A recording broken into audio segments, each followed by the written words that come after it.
Good morning, everyone. Good morning.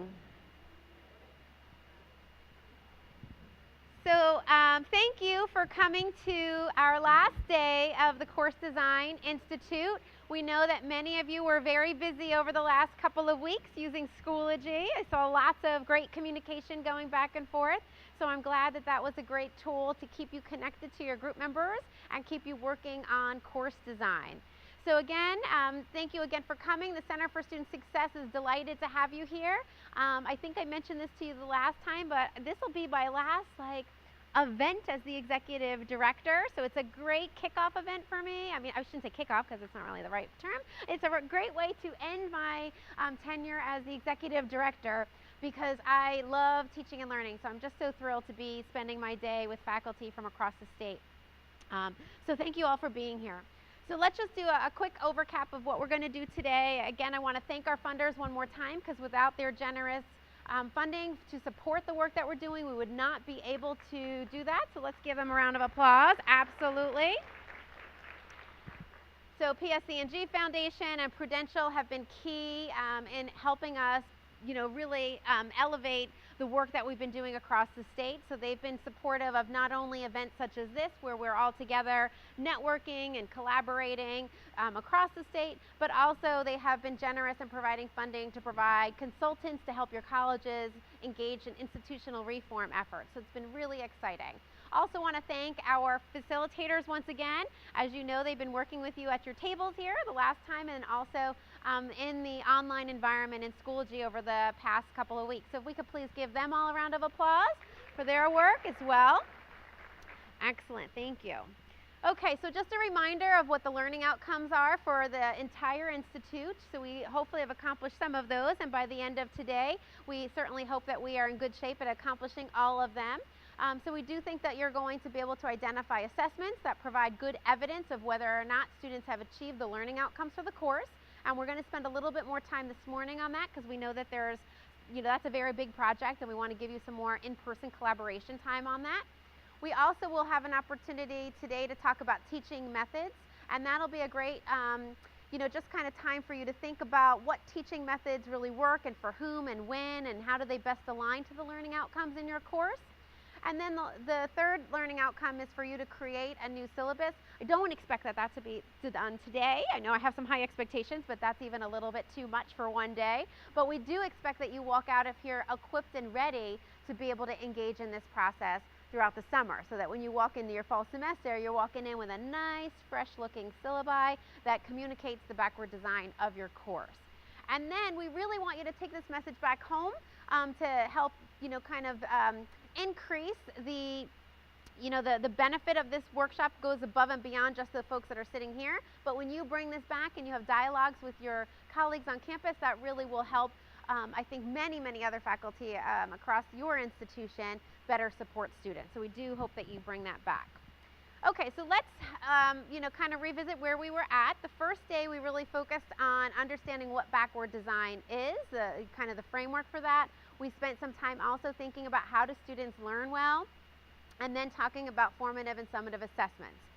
During the last 2 weeks, you had some time to reflect on what you learned, and you also had an opportunity to begin drafting a course outline and some summative assessment tools.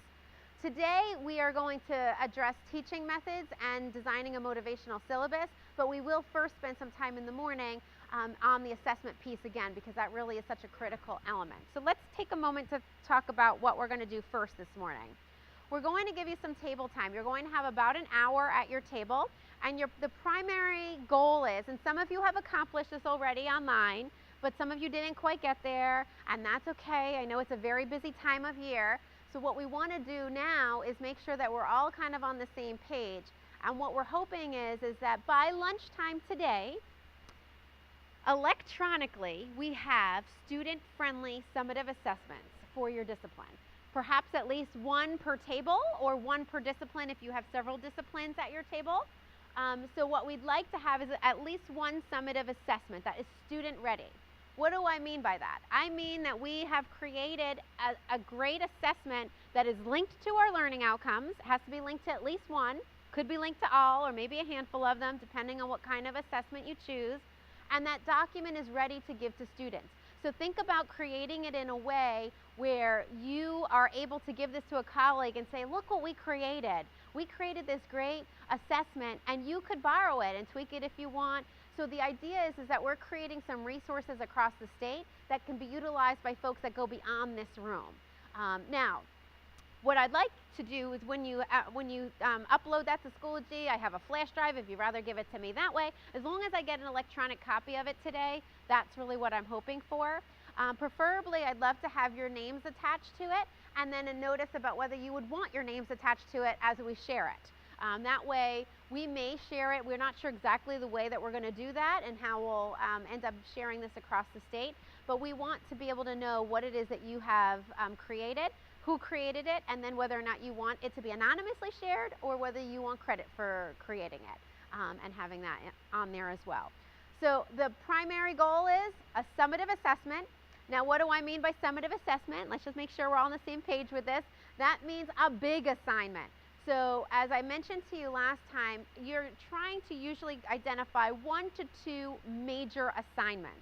So a summative assignment is a major assignment, not a small quiz or something of that nature, but a larger assignment.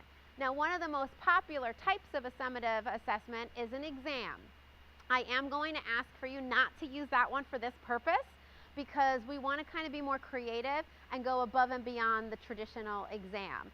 So it could be some kind of writing project, some kind of multimedia project, some kind of presentation. You know, there's a variety of things that it might be, all depending on what your discipline is that's aligned to your learning outcomes. So this is an opportunity now for you to talk at your tables, to kind of get a sense of where you're at. You might need to work independently if you're the only one working in one area. Other tables, it's everybody talking the same talk. So whatever works best for you is fine with me. Your facilitator will help manage that conversation.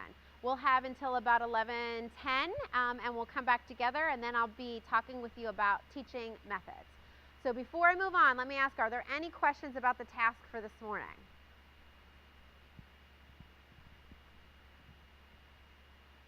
Yes.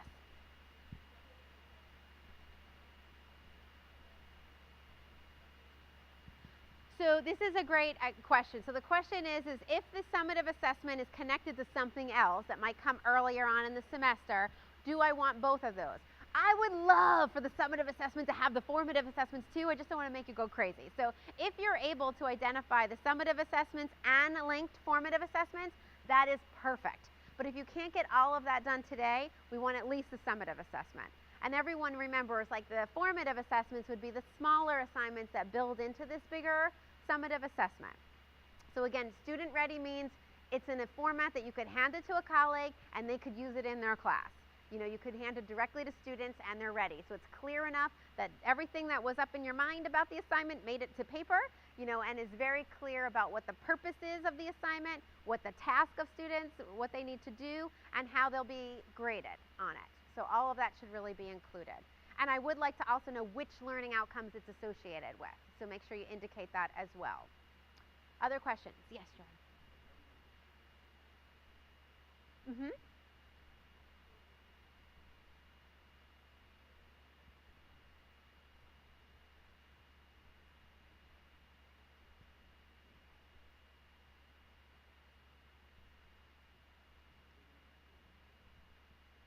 Yeah, so yes, a summative assessment could be a final project. If you might have actual learning outcome language that includes that language, not everyone does, because there's a variety of ways of getting there. But absolutely, a project would be an example of a summative assessment, and then you could link the formative assessments that would help them get there. That would be terrific. Other questions? All right, I'll let you folks have your table talk. Let me know if you have any questions in the meantime. Okay, folks, I hate to do this because there's such good dialogue happening across the room, but I am going to ask for us to bring our attention back to the front so we can move on with the rest of the agenda. You will have an opportunity to have more table conversations, so don't panic if you're not where you needed to be yet. You will have more time to work on the summative assessment. So we'll give you some time, and those of you who are really diligent can even work during lunch, but we do want to try to get those from you today. I did get a couple of logistic questions that I wanted to address. A couple of you were asking about how long you'll have access to Schoology. We've set the course to be available for a year. So, you know, as long as Schoology doesn't cut us off, we want to thank to Schoology who have provided this service at no cost to the center. So as long as they continue to do that, we can continue to share it with you for the next year. But if you do want to make sure you download things at some point, it probably wouldn't be a bad idea. So that would be useful. Okay, so I think we are ready to shift gears. We're going to talk about teaching methods. So I know this is something that a lot of folks are very interested in. So I'm going to talk with you about two different types of teaching methods, lecturing and group work. And I can do all day long on these, so I'm going to try to do these before lunch and try to get through it as quickly as possible, but also in a way that provides you with some good background information. As you know, in the backward design process, teaching methods is the third part. So you start with the learning outcomes. What is it that you're trying to achieve? Then you focus on how are you going to know whether students have achieved that or not by identifying assessments, which is what you have focused on. And then the third step is to identify what teaching method will work best when. It's not that one method works best all the time. You need to think carefully about your learning outcomes, your student population, what it is that you're trying to accomplish. So what we're going to do today is I'm going to share with you some teaching strategies that can be useful to you, and then you'll have time at your tables to either finish your summative assessments and or have a dialogue about how can I really think about these teaching methods and fill in kind of that column in the form about what teaching method I'll use when to accomplish my learning outcomes. Okay, so are we all ready for this? I need a little energy. This is, you know, all right, now we got some energy. There we go. Excellent. Excellent. All right, teaching methods. Okay, so I've done this talk, and I have actually more than just 5, but I decided for today's sake, since I'm trying to be abbreviated and there's so many other things we're trying to accomplish, that I'm going to focus on 5 different methods you can use to increase learning during the lecture. So many of us have heard that the lecture is an awful thing to do, right? We've kind of gotten a bad reputation. Don't lecture. We need to do what's called active learning. Well, I believe that the lecture can also be an active learning approach if utilized well. Just like any teaching approach, group work could be horrible or terrific. Lecturing could be horrible or terrific. Online learning could be horrible or terrific, right? So there isn't like, it's like all bad or all good. Instead, let's talk about how we can really do these well. So we're going to talk about these 5 strategies. I'm going to ask you to play along with me because I will assure you that it will help you recall all of these strategies. So I'm going to use some gestures to help us. So the first one is activate prior knowledge. Everybody go like this. Activate prior knowledge. All right, you could shout it with me. Activate prior knowledge. The next one we're going to do is to capture attention. Now, don't hurt your neighbor for this and emphasize important points. You can just say the important points part. I'll say capture attention and emphasize. All right. And then we're going to say effective multimedia. We'll point at the slide. Ready? Effective multimedia. And one of my favorites, I like to do this one 3 times. Reflection. Come on, do it with me, folks.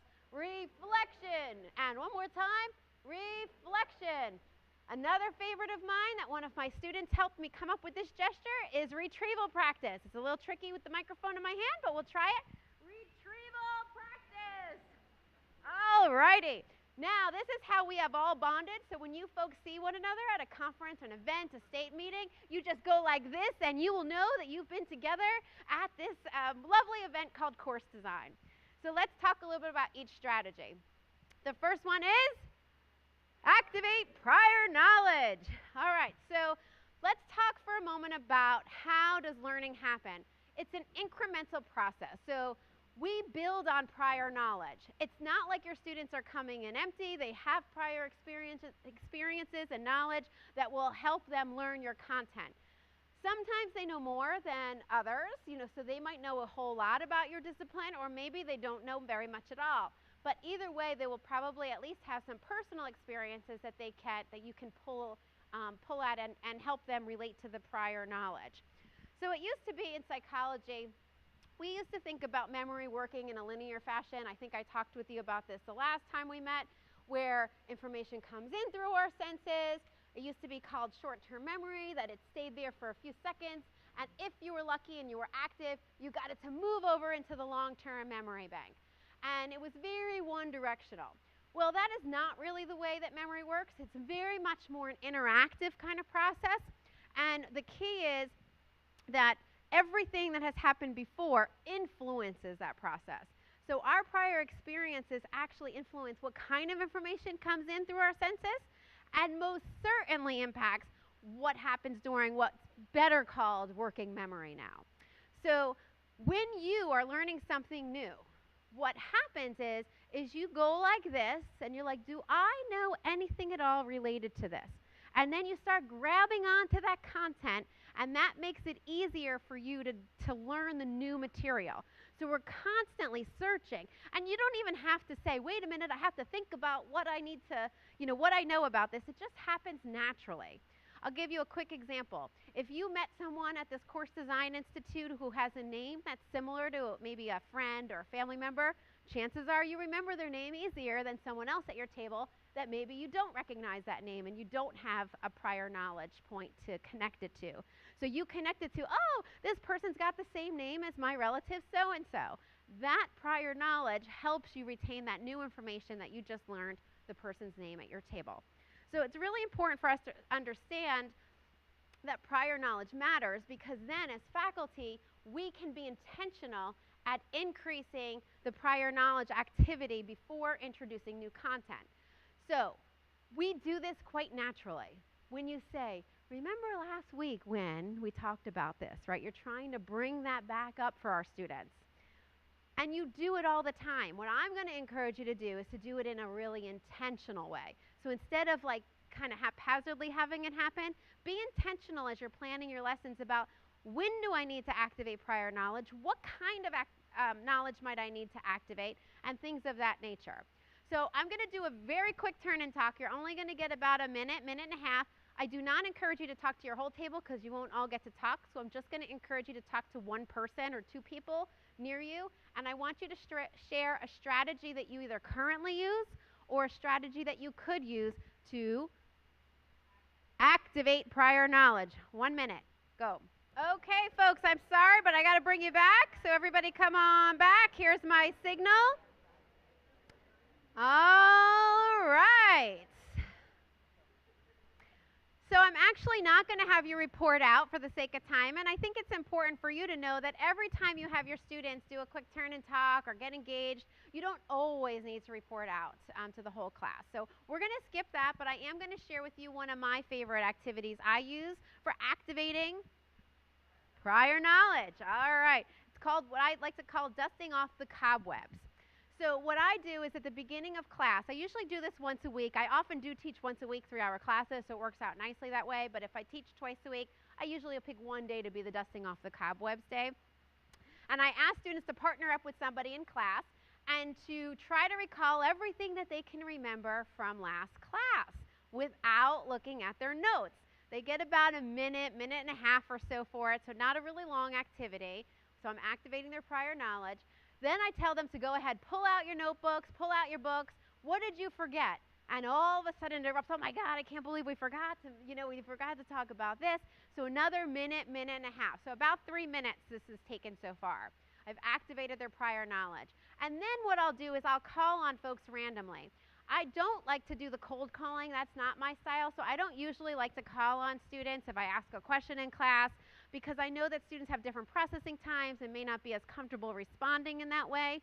But once you've had this independent, test drive kind of time with a colleague, this is pretty low stakes. You're all free game. So I do cold calling at this point, and I'll, randomly call on some folks to say, remind me about something we talked about last class. It's a pretty easy way to get a lot of students who may not typically engage in the class. And then if they didn't say something that I thought was critical and I needed to activate, I would then add to it. So I'll maybe call on 2, 3 students, something like that. I'll add to something that they said, or maybe they say, their reflection is inaccurate. Obviously, I'll correct that inaccuracy, make sure we're on the right page, and I may have to go back and revisit that concept if it looks like we're not on target with it. So I really find that works really well. So that's a way to activate prior knowledge. All right, the next point is going to be capture attention and emphasize Important points. Oh, we got to do that one again. We only had one going. All right, capture attention and emphasize important points. Excellent. I'm going to put a question on the board. I want you to shout out your answer as quickly as you can. Ready, set, go.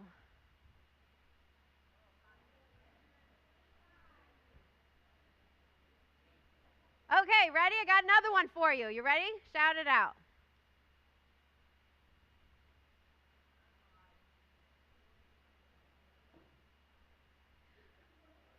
Okay, so here's what happens almost every time I do both of these questions. I show this one, and I mean, not even a fraction of a second has passed, and people are shouting out their answer, usually somewhere between 5, 15, 20 minutes. Sometimes I get somebody who says 30 seconds. Sometimes I get somebody who's a little bit more optimistic and says longer. When I put this question on, there's always a little bit of more silent reaction initially. Then there's a couple of responses. But often I hear, which I did hear, I don't remember who said it, but I heard somebody say it depends. So usually that comes up much more quickly for this. And my question is why would it depend for this and not for this? What would it depend on? Back there, yes. Yes. Mm-hmm.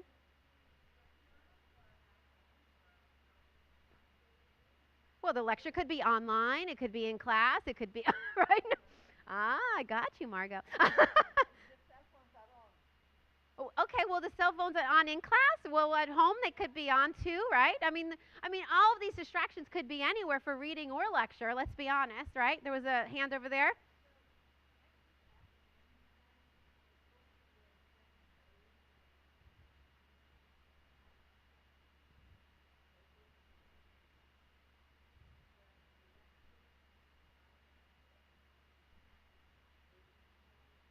Okay, so if you're in a class where you taught, let's hope we're teaching them that in some other places too.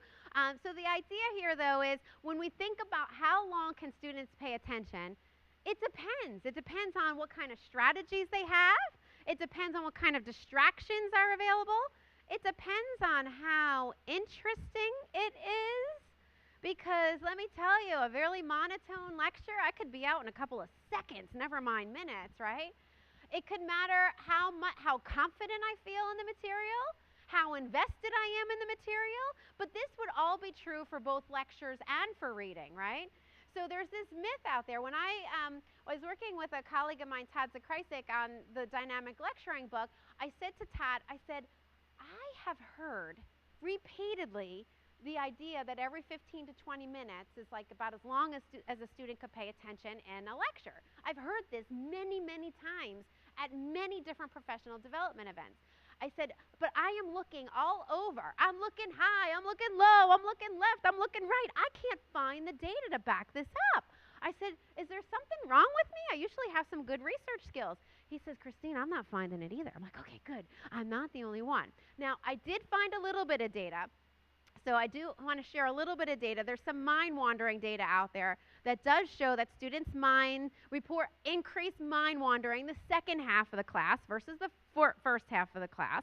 So they are saying that they are engaged in more mind wandering as the class goes on. There's also some research out there that says that their level of attention does kind of drop, and you can see around the 20-minute mark is where that starts to kind of peter off. So I think that's where some of this some of the idea about it being 15 to 20 minutes came from. But what I want to say to you is that there's not a ton of literature out there on this, and I think what really matters has to do with how engaging the lecture is and how you motivate your students. So I don't think that you need to be married to they can only pay attention for 15 minutes, because they can pay attention as long as necessary if they're engaged. But we need to engage them cognitively, really, throughout the lecture. So how do we capture their attention? Well, many of us are really good at doing this maybe at the first part of a lecture. You know, you hear about interesting hooks and statistics and stories and things that draw them in. But I think my, I guess, ask of you really, a call to action, is for you to do this not just at the beginning, but before every big idea. So remember we said it's capture attention about the important points, right? So there's lots of different ways you can do that. We're using gestures today. You can be louder, you can be softer, you can use emotion and passion. Lots of different kinds of things that you can do to draw attention. The key is that we want to do that for all of the important points of our lecture. So as you're planning your courses and you're designing your actual classes, you want to think about what are the big ideas of this lesson. If you remember, last time we talked about learning objectives. So what are the outcomes that you want from this particular unit or this particular class? What is it that you're trying to accomplish? You will probably have a few of those, not 10 or 12 or 1,500, but maybe 3 or 4 of those for a class or a unit. So those become your big ideas. As an expert, you can differentiate the big ideas from the smaller ideas, the important from the less important. Our students are not as good at this because they are novice learners. So they don't have the background knowledge. When they go and activate their prior knowledge, you're going like this, grabbing all kinds of content about your discipline, but the students, they don't have as much to grab onto. So we need to be the experts and help them navigate this world of information. And that really, to me, is the beauty of higher education and the expertise of a faculty member. You are bringing your expertise to the table to help them navigate. Because if it was simply information, they would not need us. There's more than enough information out there in the world. They don't have to pay college tuition in order to find information. But what we provide is the expert navigation of that information. So anytime you think about a student, you think about them highlighting a textbook. A lot of us will think about how much do they highlight? Everything. Well, why do they do that? Because they don't know what's not important. And if someone wrote it down, it must be, so they err on the side of it must be important. So we as experts need to help them figure out how do we draw attention to the most important. And I don't want to minimize that other pieces of your discipline are not that important, but they're not all equally important. We all know what the really big ideas in our discipline are, and we want to help our students really learn that. So it's our job to figure out ways to emphasize those important points. Emphasize those important points. We really want to be able to do that. So one of the strategies that I would suggest to you is to go back and think about your structure for your class and what are you going to do. There are several ways you can do that. You could go like this and make a gesture. You could also just be as simple as, you know what, this is important point number 1 today. You know, it doesn't have to get fancier than that, folks. It could be that. You could write the 3 big ideas on the board or on a slide or on a handout for them. You can, you know, it could be really grandiose or it could be really simple. Lots of different strategies to emphasize those important points. All right, the next one is effective multimedia. So Mayer has done a significant amount of work in this area. Contrary to the research in the area of mind wandering and attention, there's a lot of data, hundreds and hundreds of experimental studies on what makes a multimedia project effective. And one of the most important pieces of that is using images because it increases learning. So when you think about your PowerPoint slides, they should not be, you know, textbooks on slides. And we all know, we've seen those before. Sometimes they come from publishers and other things. And let's be honest, this is confession time. I have put a lot of words on my PowerPoint before. Has anybody else done that? I don't do it that much now. But you know when I do it when I'm teaching something I'm not comfortable with, because I don't want to forget to say those things. So when I first started teaching, the PowerPoint slides were truly my notes, and I put them up there because they were slides, but that was a horrible thing to do for my students. It did not help them. It might have helped me, and if you want to do that, by all means do that. Print them out, put them over here for you, but don't use them as the PowerPoint slides for your students. What Mayer found is that, in fact, if Mayer was in the background, I am convinced he'd be standing there applauding this slide. It's a giant eyeball and just a couple of words. This is the slide that you want for your classes. You want an image that is related to the content, and then maybe just a couple of keywords that kind of link to that image. So there's a concept in psychology called the picture superiority effect. And what that means is our memory is stronger for words than it is, oh God, I'll screw that up. Memory is stronger for pictures than it is for words. So picture superiority complex is really a very powerful way to help our students learn. So if you're not already using images, because all this, you know, death by PowerPoint and let's abandon ship on PowerPoint, well, again, only if you're using it ineffectively. If you are, then by all means, abandon ship on it. That is not helpful for your students to put lots and lots of bullets up there on the slides. they might like it to study off of. And there's nothing wrong with providing them with a study guide or, some kind of organizational material, but it is not a visual image that's going to help them during the lecture. So that is not the place for it, up behind you on the slides. Okay, some of the other things that Mayer found is that less is more. So we all know that there's so many cool tools out there where your things can come flying in, it claps for you, all kinds of things can happen in PowerPoint. And what the researchers found is that most cases that actually distracts from learning rather than enhances learning. Again, doesn't mean you can't ever use any of these tools, but if you use them too much, usually you're actually decreasing instead of increasing learning. So the idea here is that we want to make slides that are very, focused on just the big idea. An image and a couple of words. Not too many pictures, not too many words, keeping it pretty simple. I'm going to let you read this one yourself.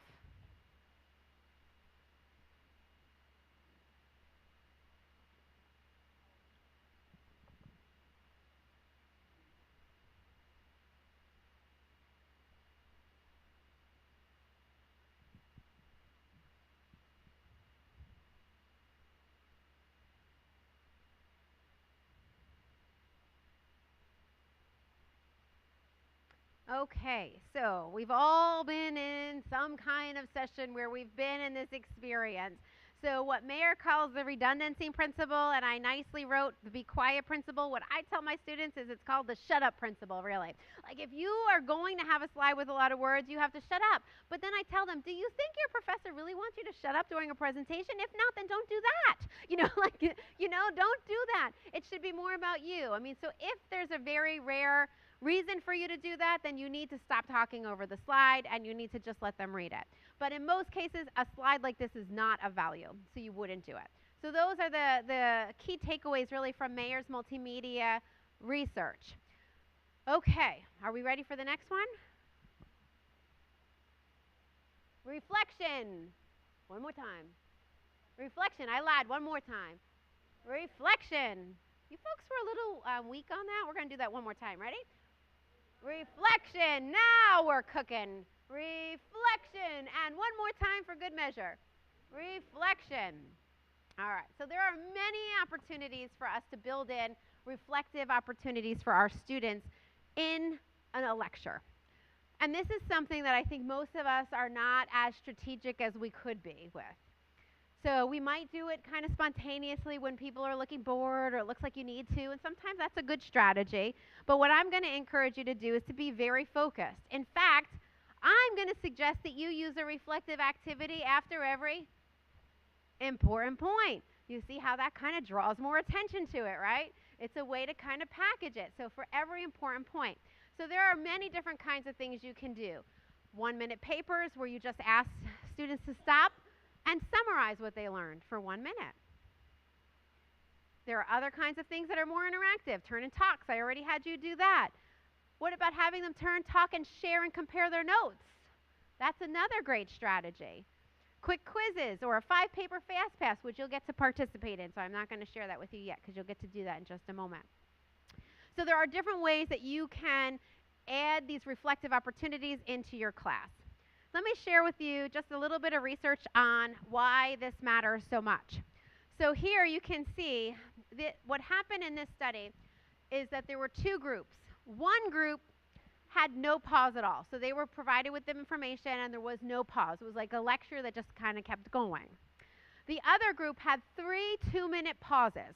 So we're talking about 6 minutes where the professor stopped talking and asked students to share and compare notes. Okay? What you can see from the bar graph is the blue was the pause condition and the green is the no pause. So in both a free recall that happened immediately after learning the content and also an objective test that was about 12 days later, the pause outperformed the no pause. This is where we start to get our feelings hurt just a little bit, because basically what this says is if you shut up for 6 minutes, your students can learn more. I don't know about you, but that hurts my feelings because I'm the expert, right? I'm supposed to have something to give them. And if I only talked with them a little bit more, wouldn't they learn more? Well, the research says not really. Actually, they need to digest. They need to process. Now, we're not just talking about go take a bathroom break. We're talking about a cognitively active break, right? So 2 minutes where they were engaged in sharing and comparing their notes. This is not an isolated finding. I'm just going to share one more study with you. This study talked about the nature of the pause. So during the pause, there were 2 different pause conditions in this study. One had no pause at all, but then some students were asked to write a summary of what they learned during that time period, while others were asked to review their notes. So you see there was a writing and a thinking kind of task. And you can see from this that the students who were asked to write recalled more information. So they performed better. So the act of writing was leading to a better academic achievement outcome. So not just giving them a pause, but what is it that you're asking them to do? And if you think about that, that makes a lot of sense. Because reviewing is a fairly passive activity. You're just looking at it. If you remember last time when we talked about studying strategies and how students learn, whereas writing and you're summarizing becomes a much more cognitively engaged kind of activity. Okay. All right. Shout out your answer. Quiz time. True. Say it with confidence. Ding, ding, ding, ding. True. That is correct. All right. Oh, that was all. I thought I had 2 questions, but I only had 1 quiz. I'm taking it easy on you today. All right. You got 100% correct. Excellent. Now we're going to do the last strategy, which is retrieval practice. So when you're doing these reflective opportunities, you want to think about how are you retrieving content. You might be activating prior knowledge. You see how it pulls them all together. And there are lots of different ways that you can do this. You can do it by shout outs, which we've been doing today. Like when I go like this, you shout out what? Retrieval practice. And when it doesn't come that loud, you wonder what's happening. And then you say, we do it again. So what does this mean? Retrieval practice, right? The dusting off the cobwebs exercise I gave you earlier was not just activating, but also kind of pulling out that content. So basically, the research shows that if you actually pull that content out, if you recall from the last time when I shared with you about the testing effect, remember that? The study, test group, and how they outperform the study group. It's the action of retrieval that helps students really learn. So you want to think about how you can find ways in your class, maybe during some of those reflection breaks, to incorporate retrieval practice opportunities. All right, now it's index card time. You should have an index card. They should be on your table. Make sure everybody has one. Okay, as soon as everybody has one, if anybody needs an index card, I have some more.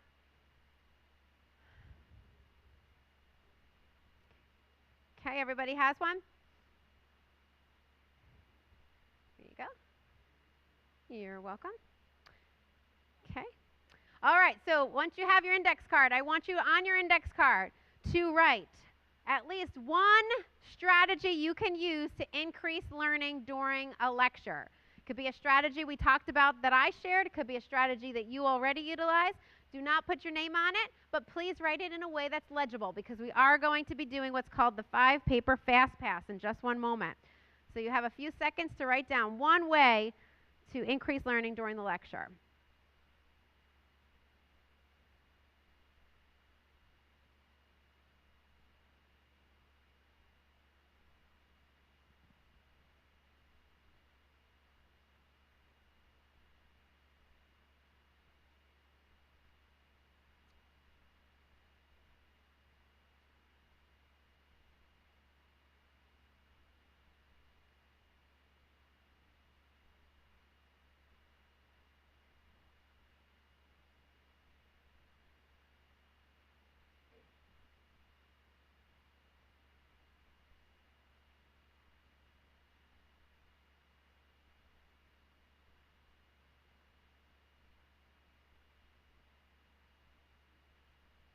Okay, all right, so in one moment, what we're going to do is called the 5-paper fast pass. So when I say go, not yet, it's okay if you're finishing up your thoughts, but when I say go, you're going to get up and you're going to exchange cards 5 times, okay? It's a 5-paper fast pass.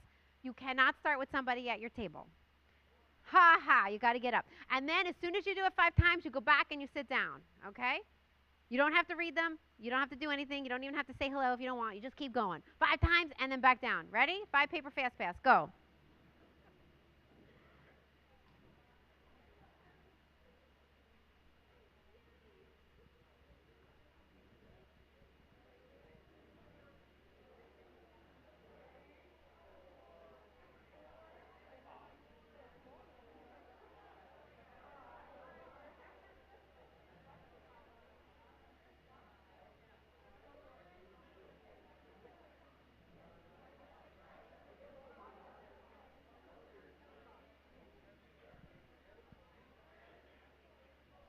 Alrighty, you should be almost sitting down.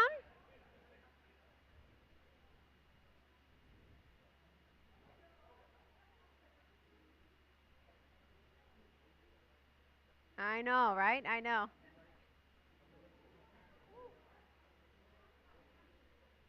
All right, I'm going to do a quick timeout for process before we get to the content that's on your card.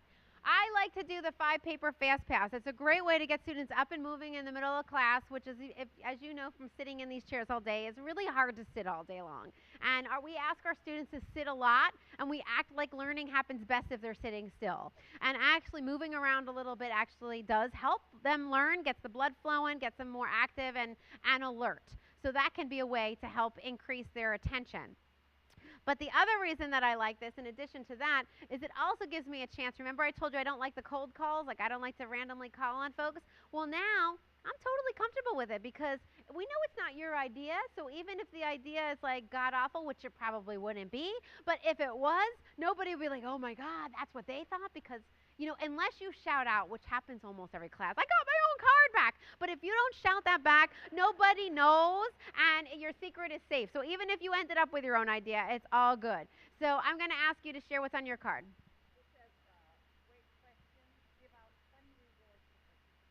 Okay, ask great questions and give out rewards for participation. I'm going to go over here. What's this one say? Ask students to recall a topic, method learned at a basic level in the person's math class from the prior. Yes, from the previous class. Yeah, so basically this person is saying, let me ask them about something that they learned from the previous class, that dusting off the cobwebs exercise. I'm going to go right here. What does your card say? Active break to have students do to write a summary of what they have learned. Excellent, and that can take as little as 1 minute, right? 1 minute you can time them to write the summary. So you get the idea here that there's lots of different strategies you can use to increase the effectiveness of the lecture. Okay, I'm going to pause for a moment to see if there are any questions before we shift into group work. Okay, all right, well, I'm going to move on to group work then. So let's talk about group work. We all know is really important. This is what employers want, are folks that come to them ready to be able to work as a part of a team. They have good, clear communication skills.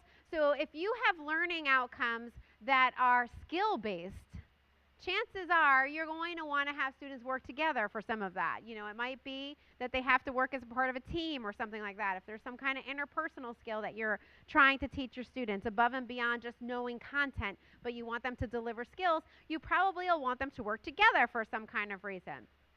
We know that when students do work together in groups, it can lead to very positive outcomes. This was from a meta-analysis of 37 different studies, so there's an enormous body of literature out there on the effectiveness of group work and how it improves not only achievement, but also persistence and more positive attitudes about working with others. However, we know that sometimes it doesn't go quite as planned, right? Sometimes group work kind of falls apart.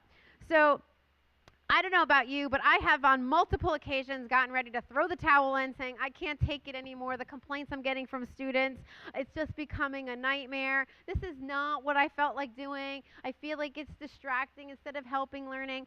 And it's exhausting. It's really, really exhausting to do group work.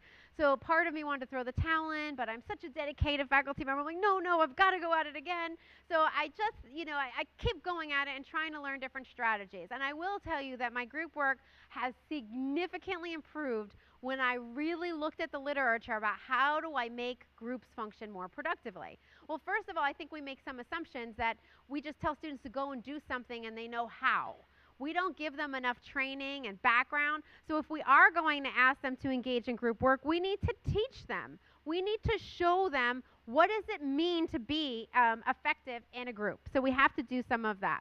So the other thing is that the two key elements really of group work is making sure that we're holding students accountable and that we also really need it to be a group project, because if it's an independent project that you've tried to make into a group one, probably doesn't work so well. There needs to be like we need each other kind of mentality in the group. That's really critical. That interdependence and that accountability are really essential to the whole process. Okay, so let's talk a little bit more about some strategies you can use. So many of us think about assigning groups. Like, should I let them choose their own group? Should I, assign them to groups? And I've done both in the past, and I didn't really have any super valid reason for choosing one or the other. I just kind of, went with my gut and followed what professors before me had done. But as I look at the literature, I really discovered that it's essential that we actually do some of the assigning of groups, because if we don't, we're putting some of our students in a less than desirable situation. So for instance, some of the research out there shows that students who might be considered more at risk, maybe some of the lower, especially in the community college setting, maybe some of the lower functioning students from a cognitive standpoint might end up choosing others who are right next to them. And, if you think about it, even in the, the stereotypical way, who's sitting and where do they sit in your classroom? You often have the back corner, you have the front, crowd. Very different students. So the high achievers usually sit next to the high achievers, and the low achievers often sit next to the low achievers. And if that's who they're working with, then they don't have higher level peer models. Question?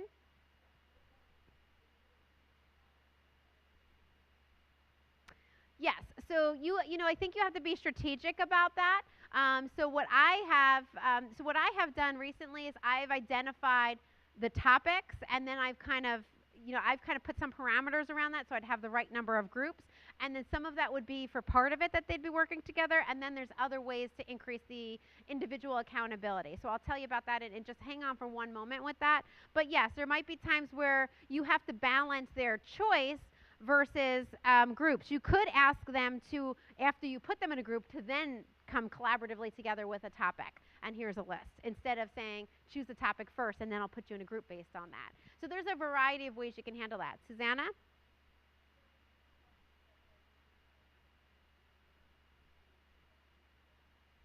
Mm-hmm.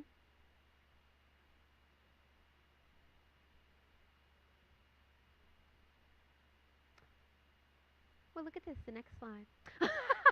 It's almost like Susanna saw what was coming next. So the idea here is that it is effective to change them after a chunk of time. It doesn't mean you have to change them every week. It depends on what it is that you're trying to accomplish. So oftentimes, like if it's a quick turn and talk, maybe something that's only a few minutes, not a big involved project, you might not need to worry so much about whether they're in a very good functioning group, because it's not like a giant outcome that you're looking for. But when you're having them work on a collaborative project or something like that, and say that there's two of them, then usually changing them at some point is helpful. And that, some of the reason and the rationale behind that is it gives students a chance to get comfortable in their groups, right? And if they get too comfortable, then it can be easy for them to fall into some of those, maybe less productive kind of habits. David?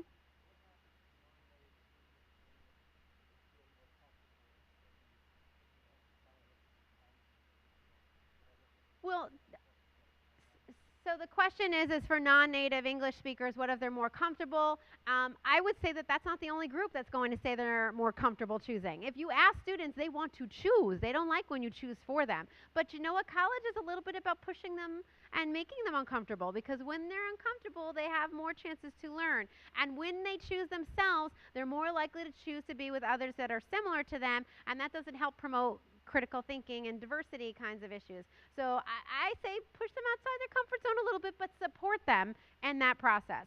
I think that's critical. Now, there might be a time or a situation where maybe you do want them to work together first as you're building up their confidence, and then you push them into an outside group that they're not as comfortable in. You can kind of make those decisions. But no matter what it is that you do, I think one of the most critical things that we can do as faculty is support students in being good group members. We don't spend enough time in our curriculum focused on this. And I know it depends on your course. If you're teaching a student success course, you have a little bit more time and flexibility because it's probably one of your learning outcomes in the course. Whereas if it's another class, like a psychology class or something, it's a little more content driven and you may not have as much time.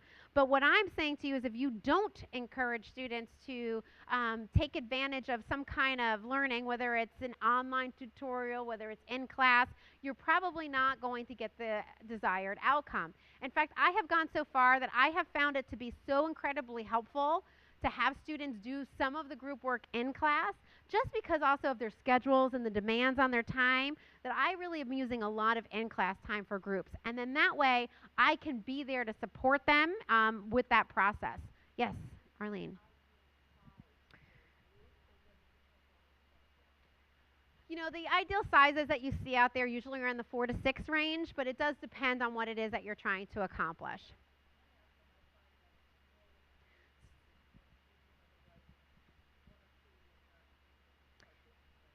Mm-hmm.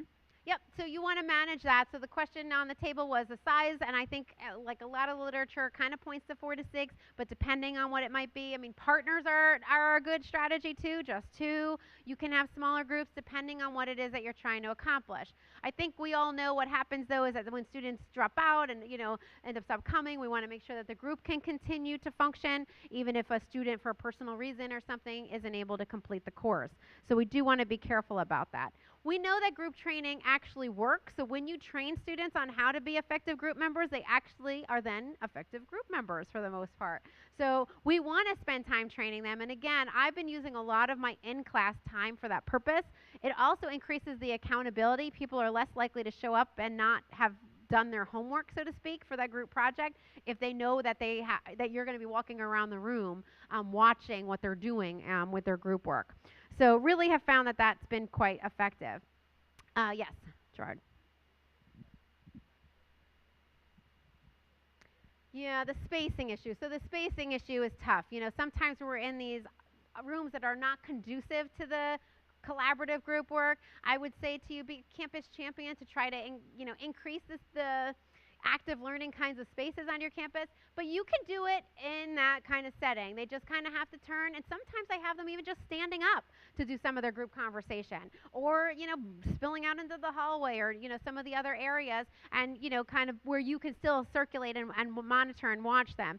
So it's not ideal, but they can turn, and I actually have them turn their chairs like as best as you can. Sometimes it's hard for you to maneuver around the classroom, but it does help to physically be in a space that is more conducive to it, of course.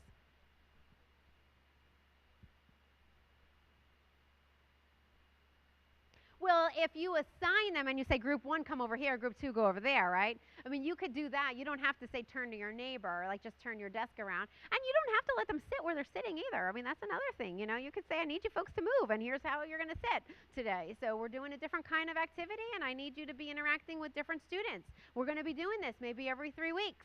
Everyone's going to be sitting in different spots, and then you could do more easily the turn your desk so you don't have as much commotion and time wasted for that. So this is the 5R approach that I've been using with my students to help get them set to be good group members. I think it is important for us to focus on them establishing a rapport with one another. You need to establish like who you are. So some of that seems like it's not on task behavior is very effective to group productivity. Let them spend a little time getting to know each other. What do they like? What matters to them? What are their goals? Things of that nature. If they just go into a group with a complete stranger, the productivity is not going to be as effective. So you might even want to give some prompting questions for folks to ask one another as they start to work together in a group. Then they should develop what kind of rules and what kind of roles they might want to use. So you might even provide some samples, like so if they're going to be having to do something, what if somebody can't make it to a group? What are they supposed to do? What is this group going to have as the rule for that? I mean, life does happen. That happens sometimes. And not everybody is able to do everything because of different priorities and all. And we don't want someone to be slacking, but we also want to be respectful of the individual situations that they are challenged to deal with on a daily basis. So what happens if they can't completely, participate in the way they wanted to? What should they do? If you determine roles, there are lots of different roles. I'm just going to switch to this slide for a minute. These are a couple different ideas that I use for a presentation. When everyone has a role, it's much more likely that they will be focused on what it is that they need to do. And I would say to you that one of the most powerful roles is the role of questioner. Because as you all know, groupthink happens really quickly. So Gerard says this awesome idea, and everybody's like, that's awesome, right? And they're high-fiving them, and then like everybody wants to celebrate. Nobody wants to say, well, wait a minute, there could be another really awesome idea out there. So if your job is to be the questioner, and I'm supposed to say, well, are there any other, possible approaches that we could take to this project that would work? That's my job. I don't have to feel badly about questioning Gerard. So that's kind of the key. But making sure that students know that after they, kind of have the setup, that this is work. Group is not a divide and conquer, which means that you get problems 1 to 5, and you get 6 to 10, and you get 11 to 15, and you do 1/3 of the work. That is not the intent. If they can do it that way, then you haven't set up the group work in a productive way. And maybe it didn't even need to be group work, depending on what the task was. So you want to make sure that it's something that they have to know that they're working together on. And then they need to assess their progress along the way. So these are some of the steps that I try to teach my students, and I find that they really are quite helpful. A couple of other research-based tips.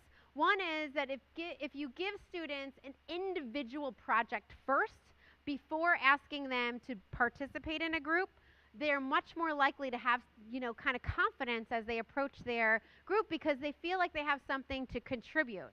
Whereas if you had just kind of a group of folks and I said, all you folks are going to get together and work on this topic A and go out there and have fun, you're going to be spinning around for a while figuring out what it is that you need. But if I had you all do an individual paper on that topic first, so remember your question about the assignments, so I often will have them, pick from these different topic areas, but I will form the group first, and then I'll have them choose a topic that they all agree on. Now, forget you're in a group.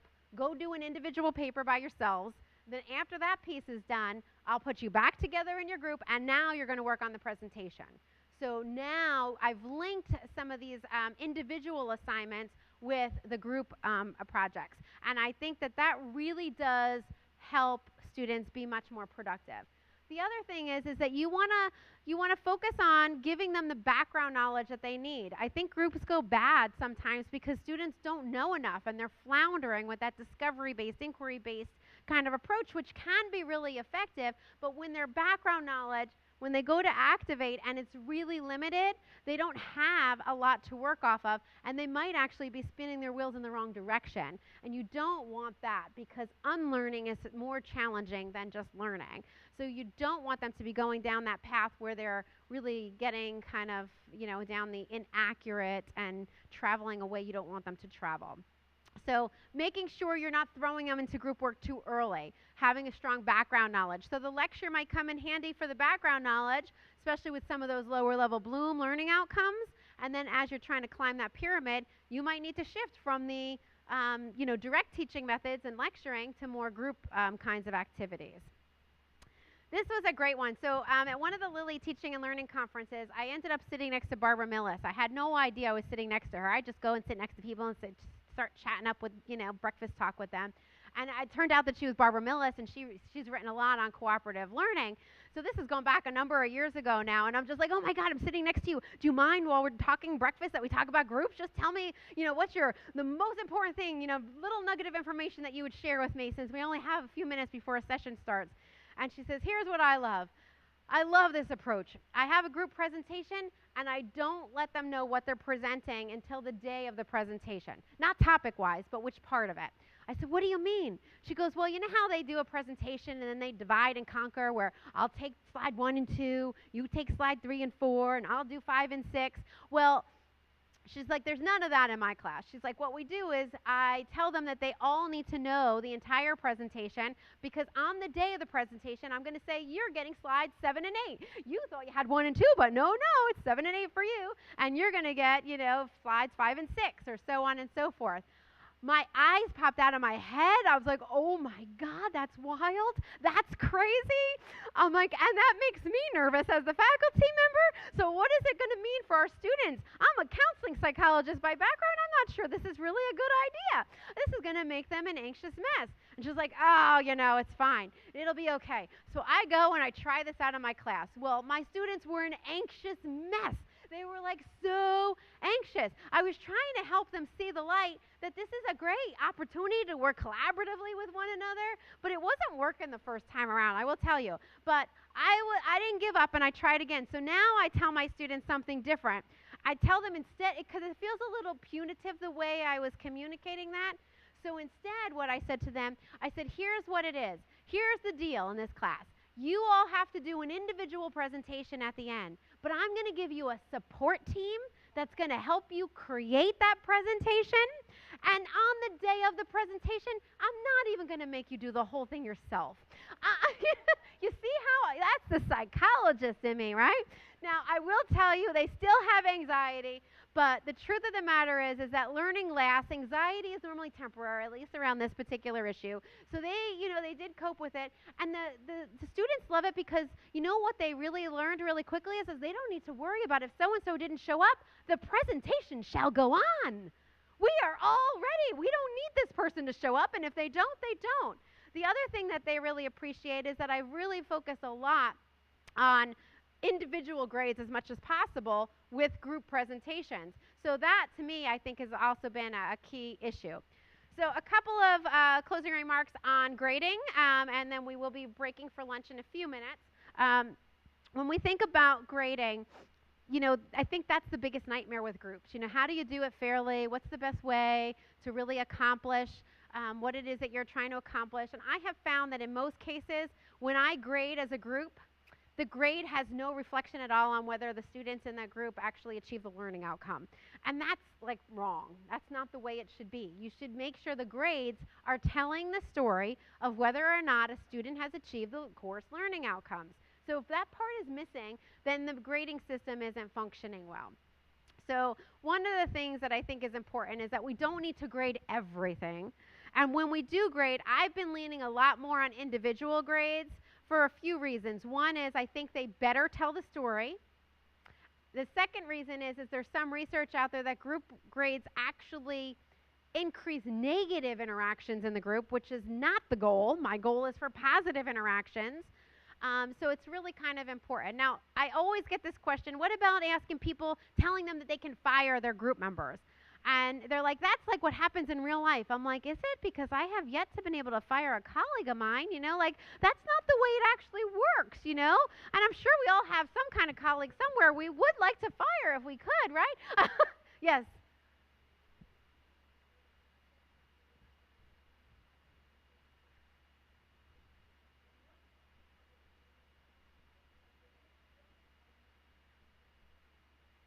Yeah, I think there's always going to be challenges, and I think the key is that we don't make rules based on the exception, so we don't structure our group in a way to accommodate again, the outlier really, because it is really an outlier. Even though it happens routinely, if you look at your whole class and how many classes you teach, it usually is a very small number of folks who are that blatant in terms of not participating.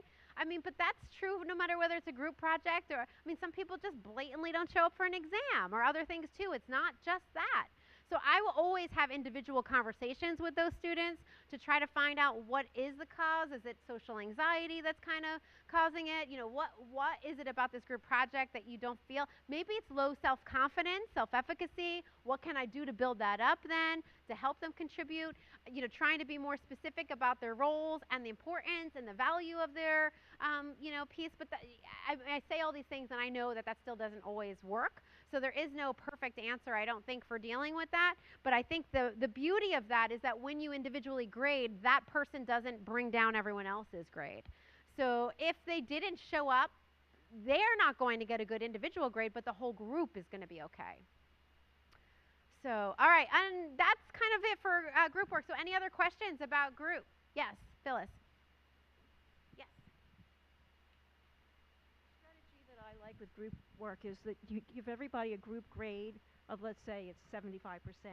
but then you can add or subtract depending on what the people have done. So the total slacker doesn't get 75%, they might get 65%, and the star of the group might get 85% or 90 or something of this nature, so that everybody can still get a group grade, but you can move it around. Any other comments or questions?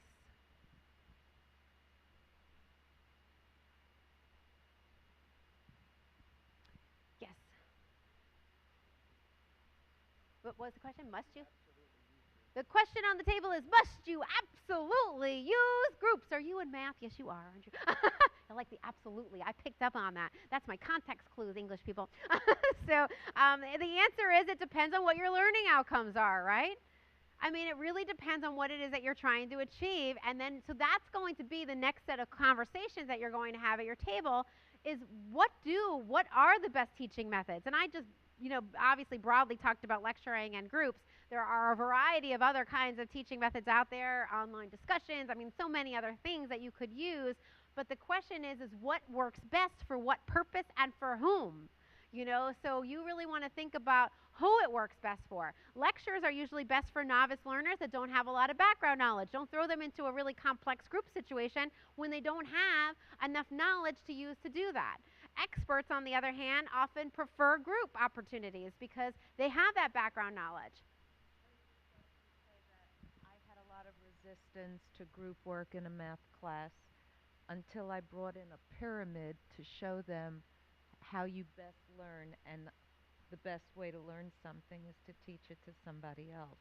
And that changed their attitude. That's great. So when you share the why and the rationale, I think that really matters about why are you having them do this. And when you set it up in a way, because we've all had those bad group experiences, our students have too. So for again, what are the challenges? Finding time. Many of our students are working, have family obligations, all these other things outside of class. It's a nightmare for them to think about trying to find time to do it. It may not even be the action that's so horrible, but just finding that time that's consistent. I don't know about you, but I know the hardest job I have is finding a day and time where most of the people are together for a meeting, right? Doing the meeting's the easy part. It's finding the time to schedule the meeting that's the hardest part. So that's the same thing for students as well. So I think by sharing the rationale behind what you're doing and setting them up for success can make a huge difference. Yes?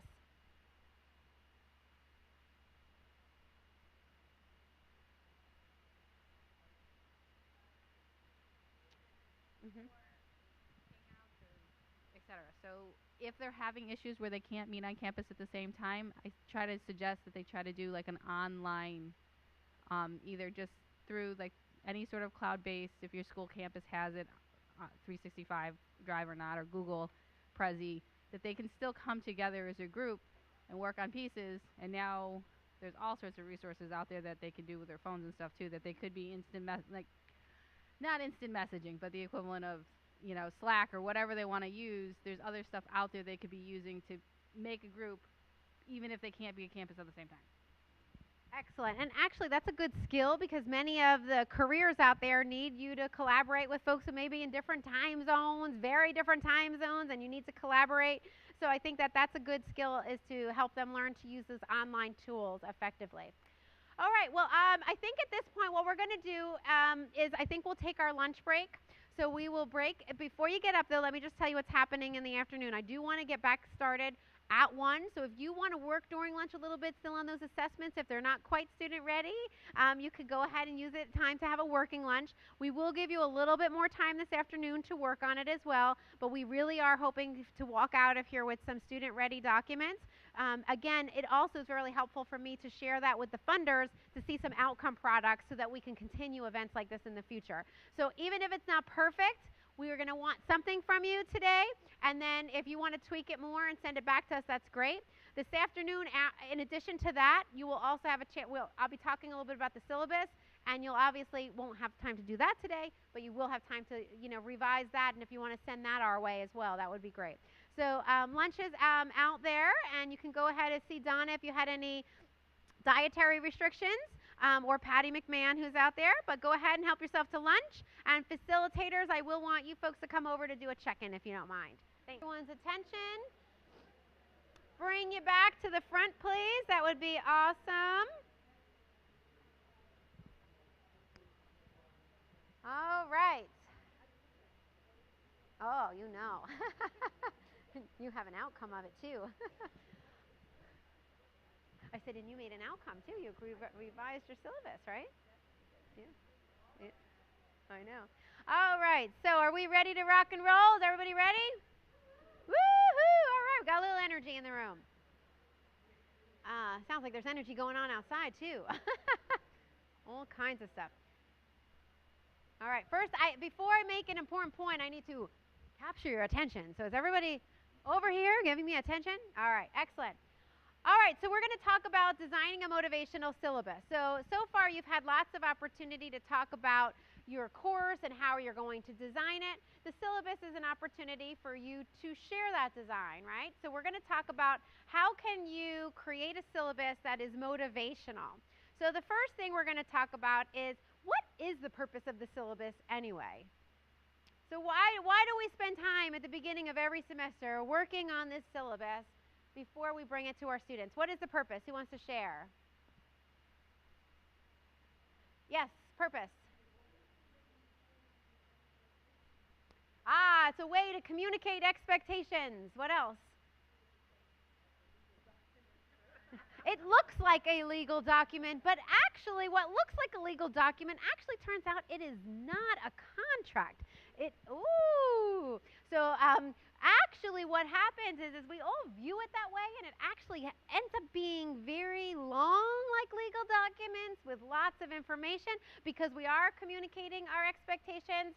But what my lawyer friend tells me is that the student has made an arrangement with the college, and the college has made an arrangement with the faculty, and the faculty and the student actually didn't make that legal arrangement. So it's not really a legal document between the two of you, but it is a way to clearly communicate your expectations of the course. Yes, Marva. Uh-oh, I've rattled some feathers. Go, Mara. If I told my class at the beginning that, midterm is 50 and final is 50, and then midway through, I decided, you know what, no, we're going to make the midterm 40 and the final 60. You mean a student can't come back to you and say, but you said. Well, sure they can, and they absolutely would, but it wouldn't be a lawyer that would be coming back to say that. You'd have your deans and all involved. So you would have internal processes. So the question on the table was, well, can I just change everything? No, it isn't a contract, but you are communicating expectations to students, and you don't want to modify those significantly, because that's not really fair. Students are, you're trying to be clear, and we want to promote success for our students. So, when you think about what the purpose of a syllabus really is, it's a communication tool where you can share an overview of the course. You can prevent those misunderstandings that might happen. You can also use it as a planning tool to help students really understand what is it that they need to do from point A to point B if they want to do well in this class. So it's kind of like the map. That's where the design part really comes into play. You're communicating the design of your course to your students via the syllabus. And then I would like to venture to say that it goes above and beyond communicating expectations, but also can be very motivational if you change some things and you shift the way that you might traditionally cover some of the content and put it in a way that really not only guides students, but just kind of gets them excited about your course. Because, if you remember, Ken Bain talks about, kind of inviting syllabus, right? Getting them to be excited about your discipline and your course in particular. So that, to me, is kind of the purpose of the syllabus. So as you know, we've been talking all about course design, and I think that the syllabus is a perfect opportunity for you to communicate that course design to your students. Now, one of the most important things that you'll want to do is obviously share your learning outcomes. So we spent time on the first day talking a little bit about learning outcomes and the essential role that they play in the entire design of the course. Well, you want to put that front and center for your students on the syllabus. What do you want? What will they be able to know, think, and do as a result of being a member of your class? Well, here's an interesting research study that was done. It was done a while ago by Smith and Razzouk, but basically you can see here that if they ask students how many of the learning outcomes or objectives did they remember from the class, And you can see most of them were not able to remember many at all. This is kind of makes me go, not so happy about this. Because again, what is the point of the syllabus if not to communicate the why of why you're together? And the why is really the learning outcomes. That's the value that they're getting out of it. Yes, David? I was just learning out something said, suppose they say, do you know the formulation, explain all the basic developments in Western civilization from, from 3200 BC to 1600 or something. And most of them, even me, I have to spend time thinking about it. If you say, do you understand, whatever it is, Paul or Empire? And they'll say, yeah. So is it possible that the way it's expressed, the resulting percentages of it? Sure. So the question on the table was, could it be the result of maybe the language that we use is a little complicated in our learning outcomes? Absolutely. It could be a variety of things. So being as straightforward so that students really understand what they mean and they don't have to spend an hour to figure out what is this learning outcome all about. Putting it in student user friendly language can also be helpful. So here's an example of a syllabus that I used to have, and it went on and on and on that I couldn't even get into one screenshot. So I had a gazillion learning outcomes identified for the course, and it was really no shocker that I couldn't even remember them all, never mind my students, right? So this is not an ideal situation. We wouldn't want to do this for our students. Perhaps this is a little bit better. So it kind of gets at what David was saying. Let's make it a little bit more student friendly, and let's just put the big ideas there. And maybe in our syllabus, even the words learning outcomes is not language that students embrace and understand. So what I do is I write what you'll know, or what you'll be able to do. Adding that kind of language in the syllabus is a lot more student friendly. And then you see I have emphasized an important point with putting a little small image there that brings attention to it. Using a little color, different things like that can draw attention to what's really important. Because at the end of the day, the most important thing we want students to know is what is the value of this course. Then they need to know how do they achieve those outcomes through all the assignments and the expectations and all. But this is really important. So I'm going to give you just one moment right now to do a quick turn and talk with your neighbor about either some strategies you currently use to bring attention to those big ideas in your syllabus, such as the course learning outcomes, or things that you might do moving forward. So you're just going to get a minute, minute and a half to do that. Go ahead and do a quick turn and talk. Okay, folks, I do have to round you up, so you can come back to me, please.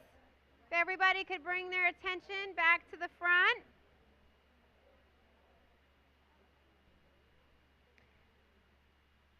Okay, so you just had a minute or two to think about, how you can draw attention to the important elements of your syllabus. Well, this study that I'm going to tell you about by Doolittle and Sudanutsky was a fascinating one, because basically what they did was they surveyed all of the professional books and literature out there on what makes a good syllabus, what components are really critical or important. And after they identified these 15 teaching resources, they discovered there were 81 different suggestions. But when they looked at the ones that were identified by at least 50% of the resources, you'll see here that they identified 24 key components that should be included in a syllabus. And then what did they do? They ran out to the world of Google, and they found 1,000 syllabi on the internet, and they looked to see whether or not these syllabi had these components that were recommended by the professionals in the field. Aha, you know where this is going, right? So now I'm going to ask you to do a very quick, this one's about a 20-second prediction. You can do it independently. If you feel compelled, you can talk to a neighbor. What percentage of faculty included the following pieces of information? So you could just have a quick little powwow at your table very quickly, and then I'll go over it with you. Okay, folks, let me bring you back, so if everyone can come on back. And I shall reveal the results. Here they are. The disability missed in support are the last three.